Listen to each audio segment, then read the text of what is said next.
Let's take a look at the headlines.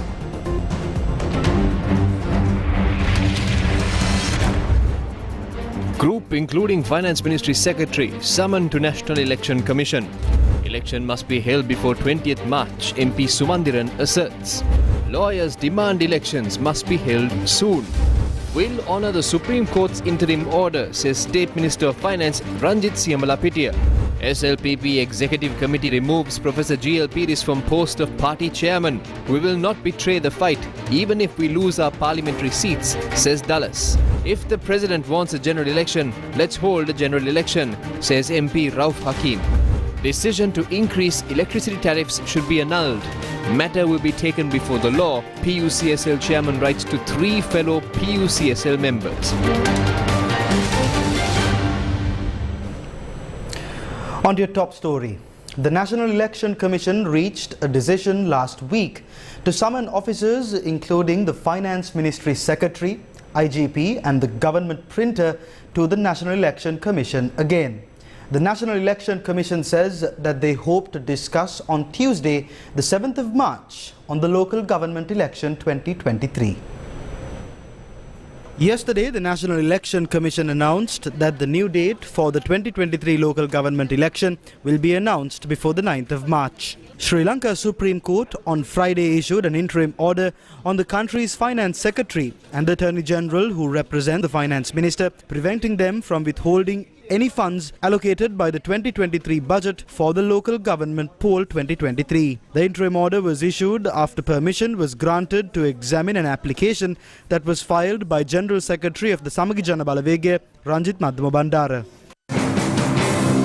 State Minister of Finance Ranjit Siyamalapitiya says the Ministry of Finance will honour the Supreme Court's interim order regarding providing funds for the local government election and act accordingly. General Secretary of the UNP Palitharange Bandara says that even if the State Minister of Finance makes such a statement, the lack of funds in the Treasury remains a problem. Chief Opposition Whip Lakshman Kiriyalla stresses that the election should be held immediately. Former President Maithripala Sirisena also expressed the Sri Lanka Freedom Party's stance regarding the election. The Sri Lanka Freedom Party is of the position that an election should be held. Instead of creating conflicts, the government and the Election Commission should come together and discuss and get a solution. We are also waiting to see what happens. The IMF mission in Sri Lanka says that the decision taken by the Central Bank of Sri Lanka to raise the policy rate is appropriate and is in line with its objectives set under the inflation targeting framework. The Monetary Board of the Central Bank of Sri Lanka decided to raise policy interest rates by 1% from yesterday. The standing deposit facility rate was increased to 15.5%, while the standing lending facility rate was increased to 16.5%.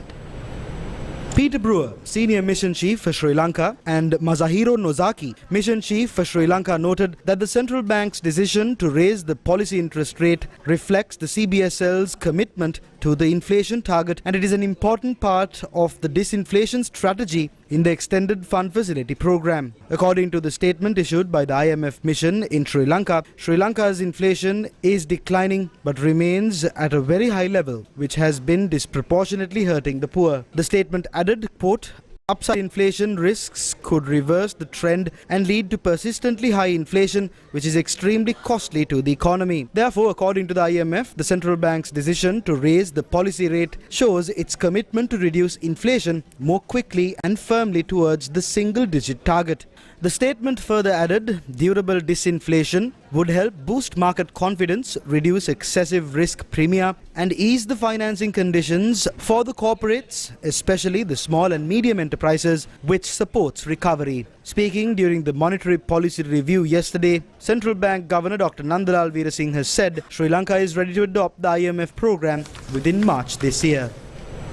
President Ranil Wickremesinghe directed the Petroleum Minister and officials to swiftly carry out a plan to revive the Trincomalee oil tank farm and incorporate it into the country's economy.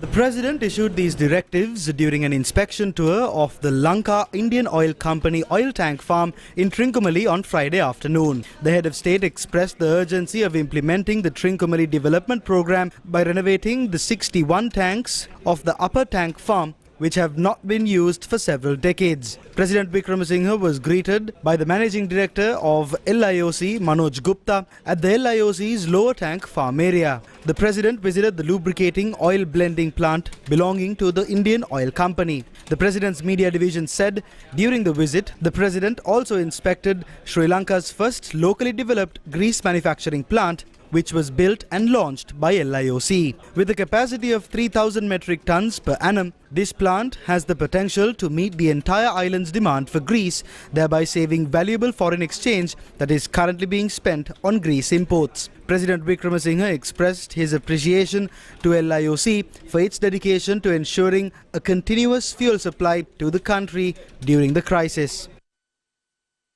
It was the British that built 102 oil storage tanks near the Trincomalee port, one of the deepest natural harbours in the world during the Second World War. They built this large storage facility in Trincomalee following an extensive study into Sri Lanka's geopolitical location. 99 tanks of this valuable tank complex are in usable condition. The Indian Oil Company is using just 15 oil tanks. As a result, most of the other oil tanks are deteriorating. The first legal agreement signed with India regarding the oil tank complex was the Indo-Sri Lanka Accord, signed in 1987. Operations at these oil tanks fell under the Indian Oil Company through the agreement signed in 2003.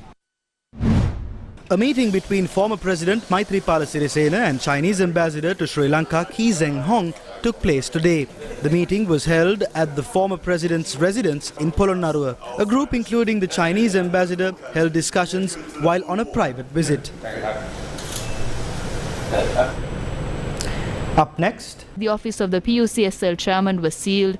The government reached a decision that the people will remember. A decision to halt power cuts was announced. The previous day, the government reached a decision that stunned the people, and that was to increase electricity tariffs by 66%. The PUCSL chairman, who was not in the country when the decision was reached, sent this letter to the 3 other members of the commission on Thursday the 2nd. The 3 of them approved the 66% increase in the electricity tariff. In his letter, the PUCSL chairman states that the decision reached by the 3 members is null and void, and he will seek advice on appropriate legal action in this regard. Tomorrow, we will reveal further information regarding this letter, which contains details on measures taken by the Public Utilities Commission of Sri Lanka in line with the law, after the Ceylon Electricity Board forwarded a request to revise electricity tariffs on the 5th of January. The beach at Golface Green has become a place where turtles come to lay eggs. Soil erosion at the Golface Green has completely destroyed the shoreline. According to observations made by the Department of Wildlife Conservation, over 200 turtles have laid eggs at the Golface beach since January. Environmentalists say that the turtles have adapted to a bright environment by visiting the Golface coast, where there is electric lighting. They say the turtles usually prefer dark beaches when laying eggs. There are 8 turtle species in the world, of which 5 live in the seas of Sri Lanka. Meanwhile, a protest was staged in Dehiyattakandiya today under the theme of Don't Destroy Democracy, Let's Protect Sovereignty. The protest was organised by the Samagi Jana Balawegaya.